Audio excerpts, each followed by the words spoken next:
Hello students.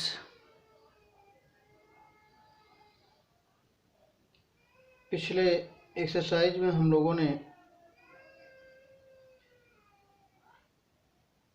Direct standard method का use किया था।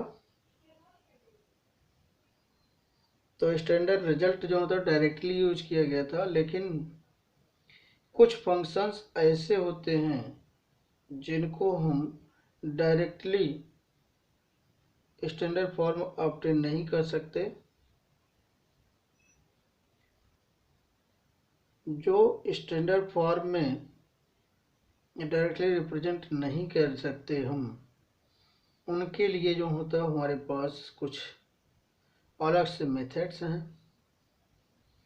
उन मेथड्स का कौन कौन सा मेथड हम याद लगाते हैं इंटीग्रेशन करने के लिए। तो इंटीग्रेशन, मेथड ऑफ इंटीग्रेशन, यहाँ पे आप लिख लीजिए इम्पोर्टेंट मेथड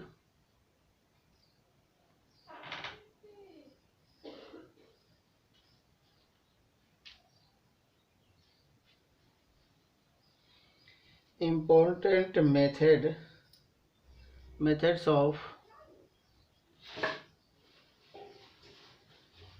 integration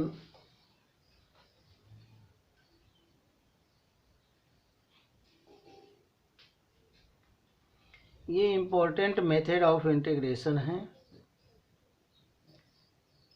जिनको जब हम डायरेक्ट फॉर्म में नहीं ला पाते हैं तो इन्हीं मेथड का यूज करते हैं। नंबर फर्स्ट है integration by substitution.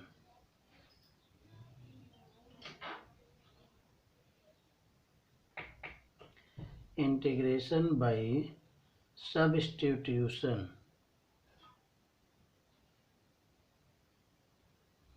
Second method का नाम है इंटीग्रेशन बाय पार्शियल फ्रैक्शन।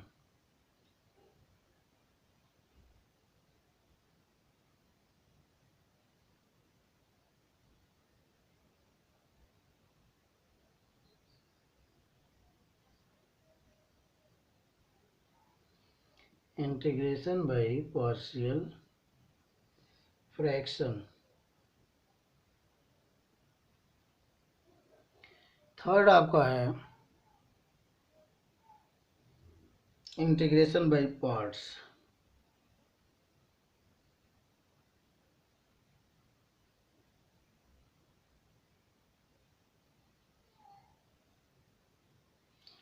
तो ये तीन इंपॉर्टेंट मेथड हमारे पास हैं इंटीग्रेशन करने के लिए। जब हमारे पास जो होता है, जब हम डायरेक्ट स्टैंडर्ड फॉर्म में किसी चीज़ को रिप्रेजेंट नहीं कर पाते तो इन मेथड का हम हेल्प लेते हैं। अब इन मेथड में आज हम पहला जो होता है जो मेथड है integration by substitution.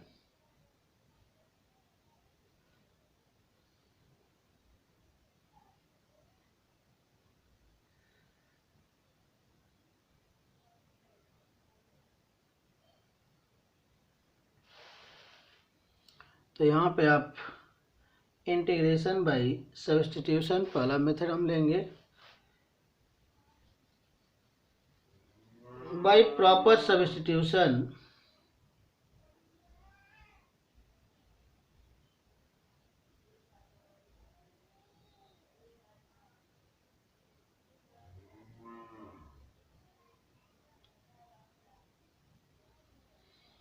by proper substitution the integrals may be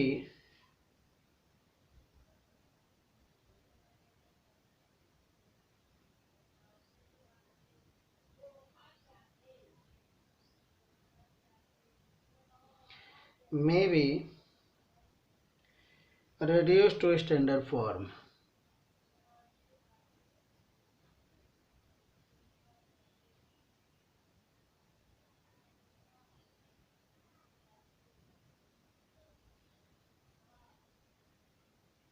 The method of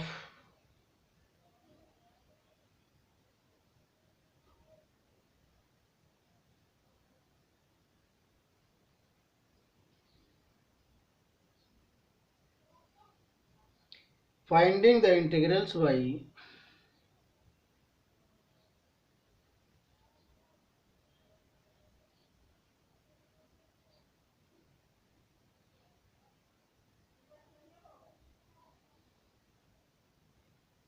reducing to it, integrals by reducing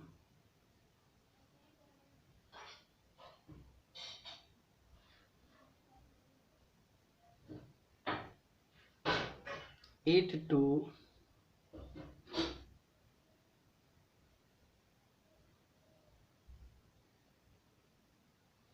standard form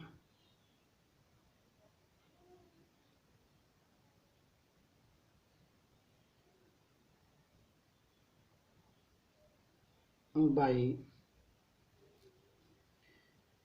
substitution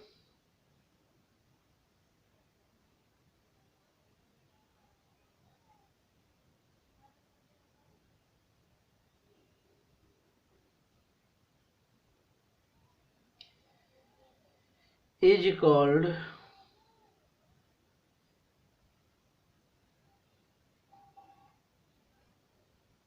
integration by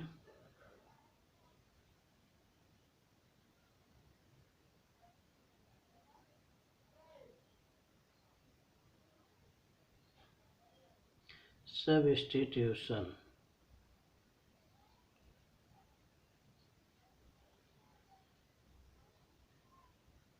example के लिए देख लीजिए आप लोग। For example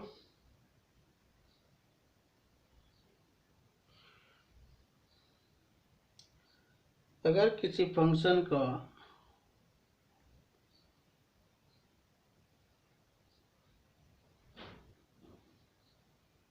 example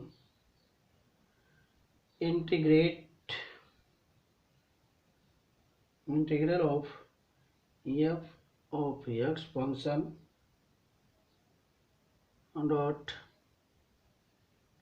f dash x dx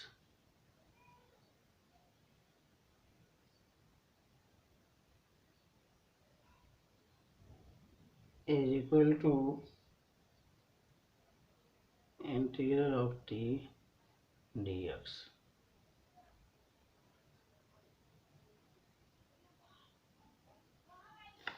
here put जो हमने किया put f of x is equal to t f dash x dx is equal to dt। तो ये आपका हो जाएगा टी स्क्वायर। इस चीज़ को जब आप करोगे तो ये हो जाएगा आपको टी स्क्वायर बाई 2 और प्लस सी। फिर टी की वैल्यू अगर हम पुटअप कर देते हैं तो ये जो होता हो जाएगा एफ ऑफ एक्स का स्क्वायर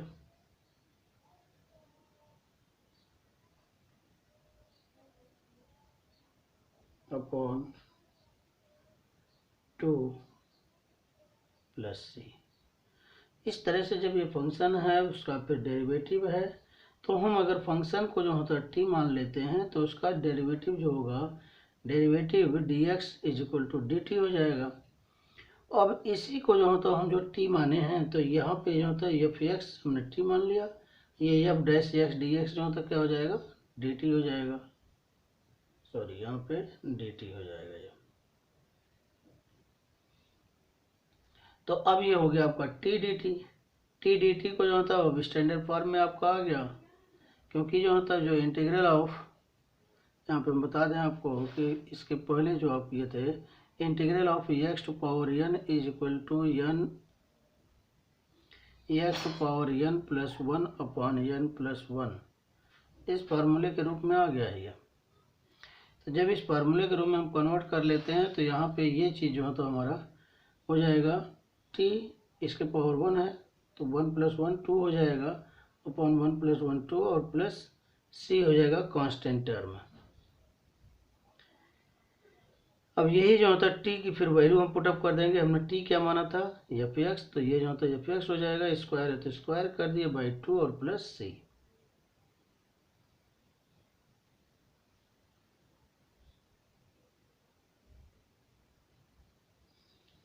अब इसके लिए जो होता कुछ विशेष तरह के जो फंक्शन होते हैं उनका जो होता स्टैंडर्ड फार्मूला कुछ दिया हुआ है। इस फार्मूले को जो होता आप देख लेंगे। एक फार्मूले की लिस्ट जो होता है आप लोग बनाएं और उसको जो होता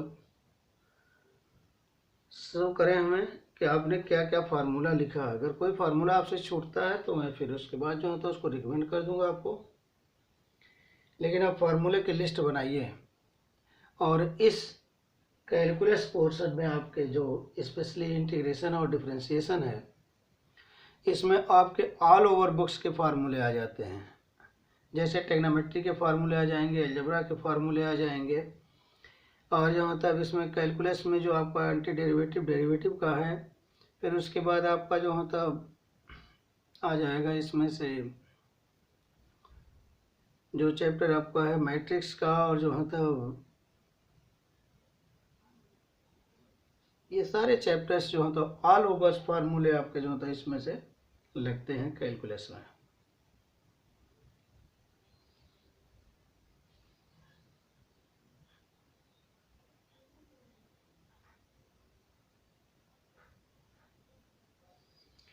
Usually we make a substitution for a function whose derivative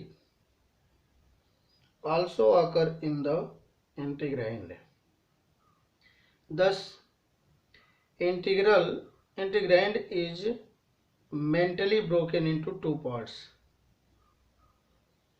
अब आप इसमें इंटीग्रल क्या होता है, इंटीग्रैंड जो फंक्शन होता है उसको हम इंटीग्रैंड कहते हैं, उसी का जो होता है हम इंटीग्रल निकालते हैं। तो ये चीज जो होता है इसके पहले भी डिस्कस किया गया है। तो integrand is mentally broken into two parts. One part is such a function so that the second part may be derived of the first part.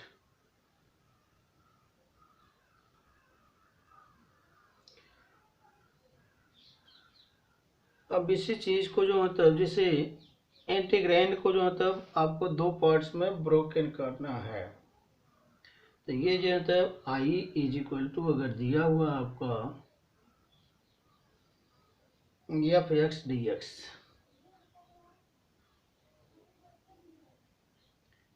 तो इसी को टू पार्ट्स में ब्रोकन कर दीजिए, दो पार्ट्स में तोड़ दीजिए। जब दो पार्ट्स में तोड़ेंगे तो ये क्या हो जाएगा आपका gt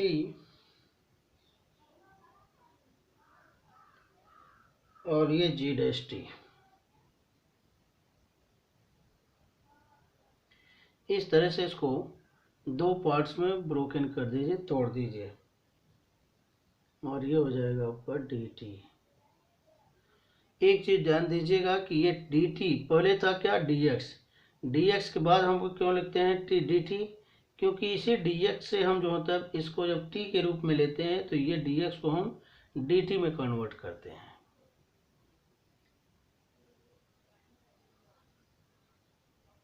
तो different cases of integration as given.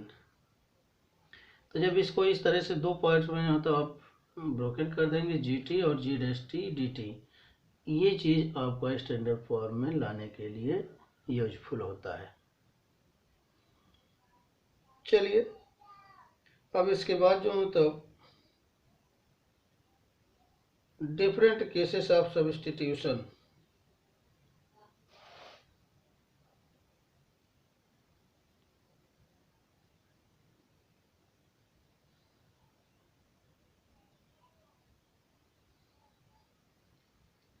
Different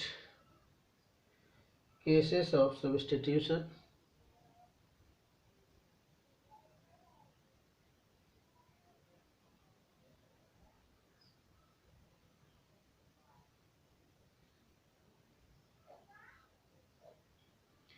ये first part, if integral f x d x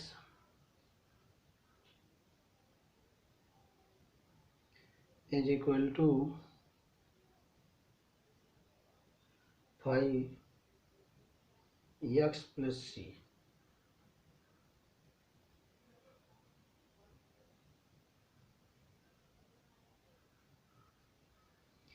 then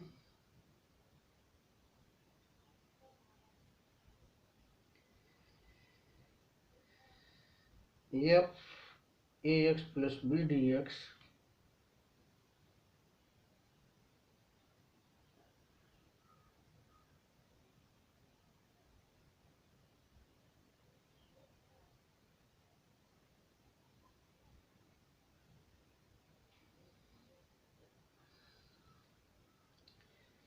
is equal to 1 by a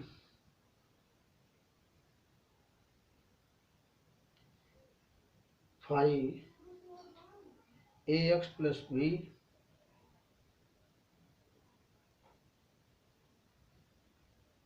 plus c। Second है आपका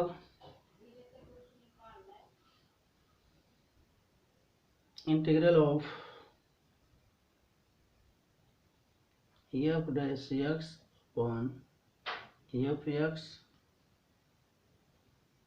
डी एक्स। थर्ड है आपका integral of f of x to power n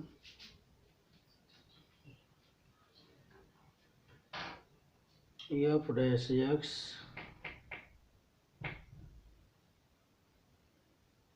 d x. तो इस तरह से ये जो तीन पार्ट हैं आपके, और भी इस तरह से मिल सकते हैं। तो इनको स्टैंडर्ड फॉर्म में कैसे लाना है, इसके लिए फार्मूले हैं। फार्मूला आपका है ए एक्स प्लस बी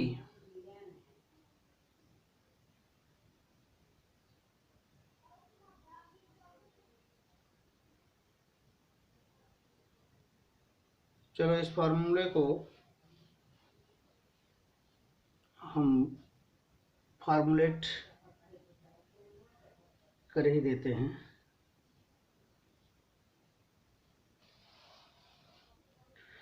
चलिए लिखिए standard results.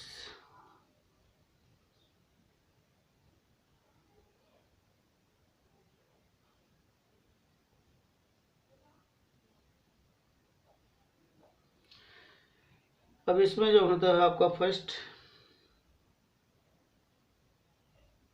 Integral of a x plus b to power n d x,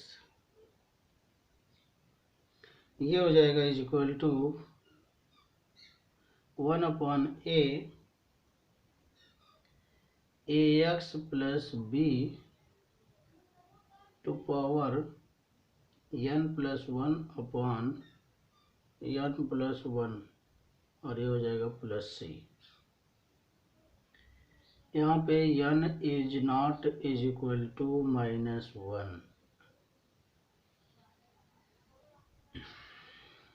second, अगर यही चीज 1 upon a x plus b d x इस रूप में हो, तब क्या हो जाएगा 1 अपॉन ए ln, इसको log को ln भी शॉर्ट फॉर्म में बोल सकते हैं आप, log mod a x plus b और फिर plus c. Third, integral of a to power bx plus c dx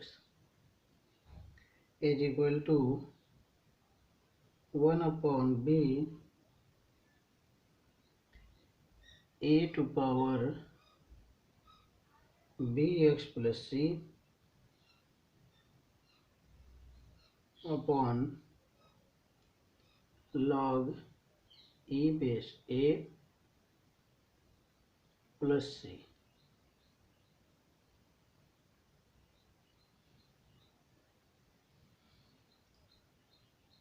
चौथा कर लीजिए, e to power ax plus b dx is equal to 1/a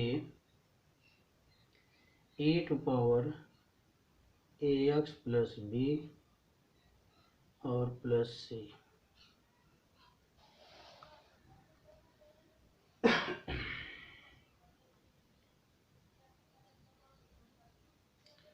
पांचवा आपका है, 4 हो गया। पांचवा है sine ax plus b dx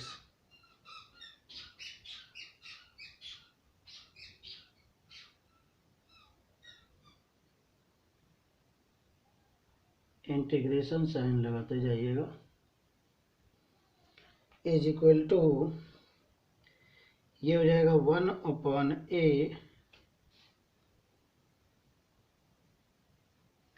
cos ax plus b और प्लस c। यहाँ पे माइनस चिन्ह लगेगा, माइनस साइन है क्योंकि जो होता है साइन का जो होता है माइनस कॉस होता है।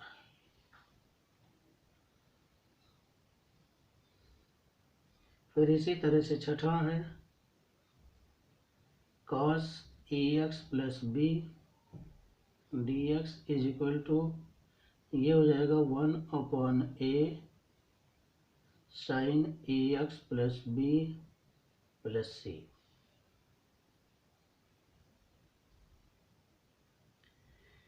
अब इसी तरह से ये ट्रिग्नोमेट्री के ऑल जो होता है फार्मूले, आप अपने बुक से जो होता है एक फार्मूले की लिस्ट बनाइएगा, क्योंकि इस तरह से फार्मूला आपको जो होता है मिल जाएगा। और एक्सरसाइज पे हम आते हैं तो एक क्वेश्चन भी हो जाए। तो एक्सरसाइज आपकी है 7.2।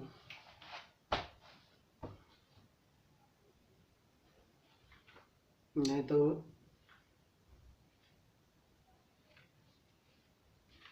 एक्सरसाइज 7.2 आपका सब्स्टिट्यूशन मेथड है।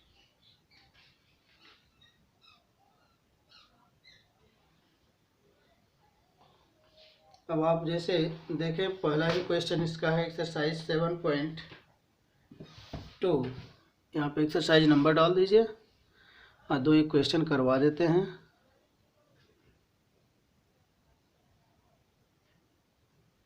Exercise 7.2 question number first. Question number first आपका है 2x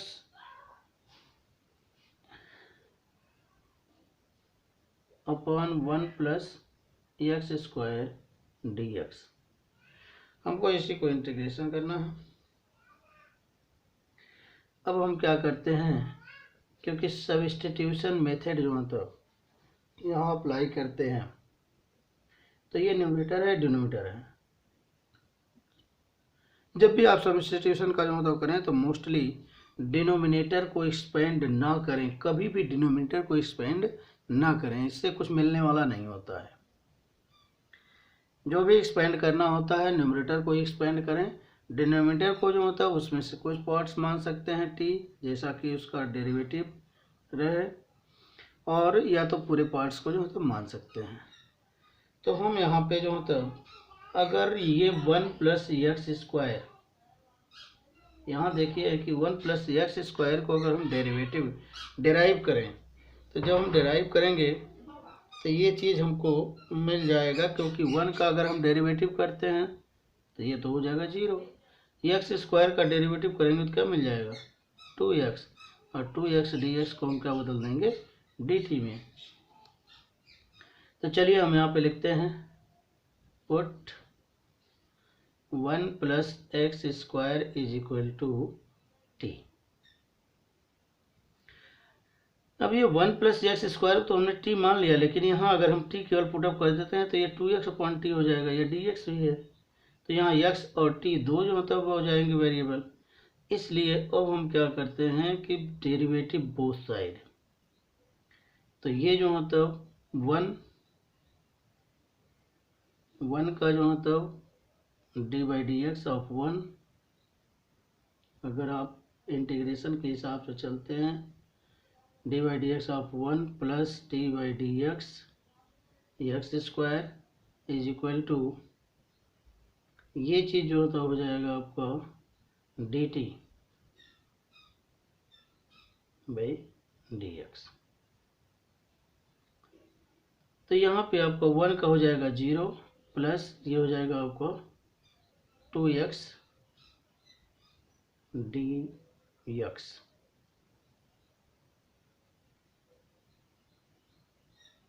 इज इक्वल टू,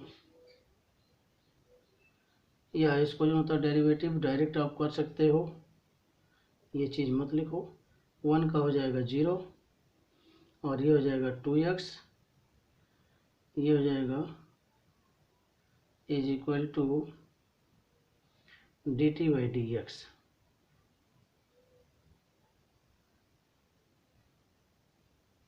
यहाँ पे आपका जो मतलब 2x dx is equal to dt। तो यहाँ पे जो होता है dx is equal to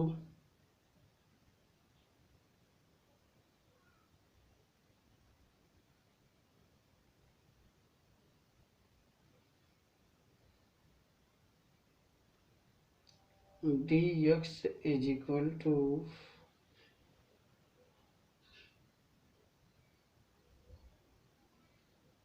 dt/2।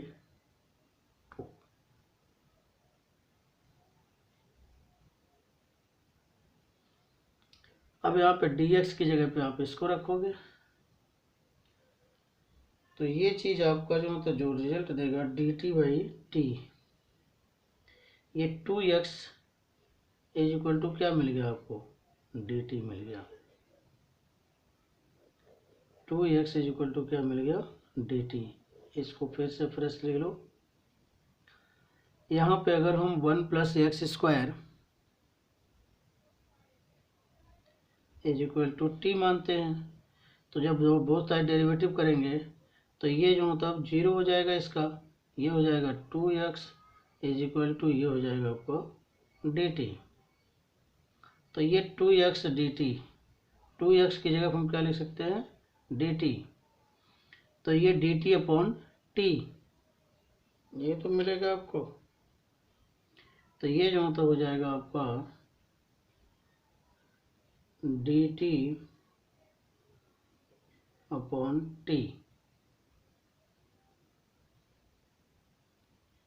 dt/t dt। इसको जो मतलब आप जब लिखोगे तो dt/t, तो ये 1/t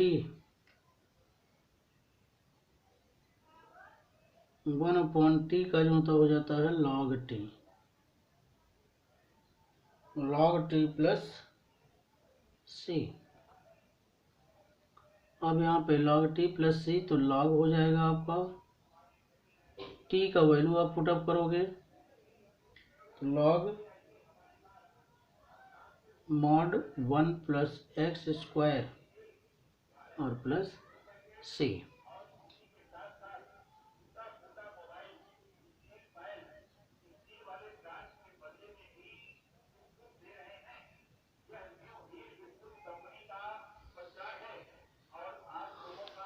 अब जो मतलब सेकेंड क्वेश्चन देखिए, इंटीग्रल ऑफ लॉग एक्स का square upon x.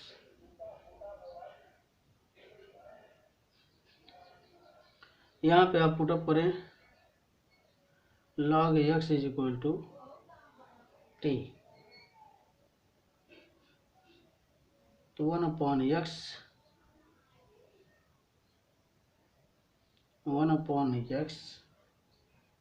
dx is equal to dt। अब ये log x को अगर हमने t पुटअप कर दिया है तो ये इसका काम तो खत्म, ये टी स्क्वायर हो जाएगा। लेकिन यहाँ क्या बचेगा, 1/x dx, 1/x dx, इसका जो तो क्या रिजल्ट मिलेगा, dt।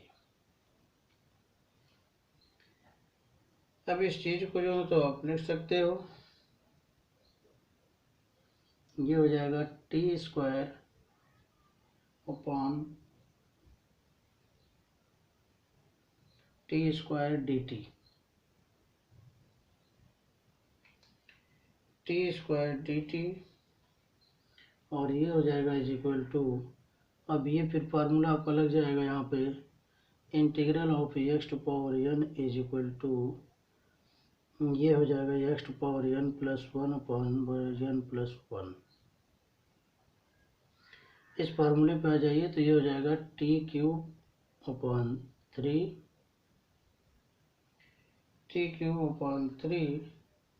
प्लस सी।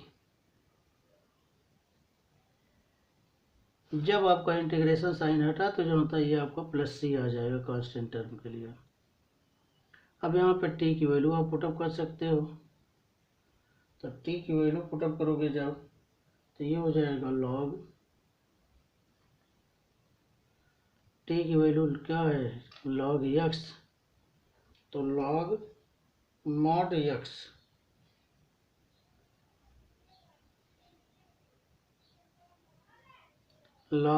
एक्स का क्यूब अपॉन 3 और प्लस सी।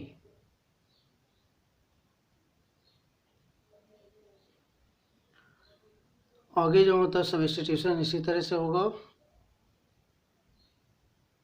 अब इसके बाद क्वेश्चन नंबर 3, 4, सबको जो होता है इस एक्सरसाइज में जो होता है, जो आपका एक्सरसाइज 7.2 है, ये जो मतलब इंटीग्रेशन पार्ट का सबसे इम्पोर्टेंट जो मतलब कोई एक्सरसाइज है। इसको बेहतर ढंग से जो मतलब करने की कोशिश करिए, बार बार रिवाइज करिए, तब ये जा कर के आपके लिए मतलब लाभकारी होगा। Thank you.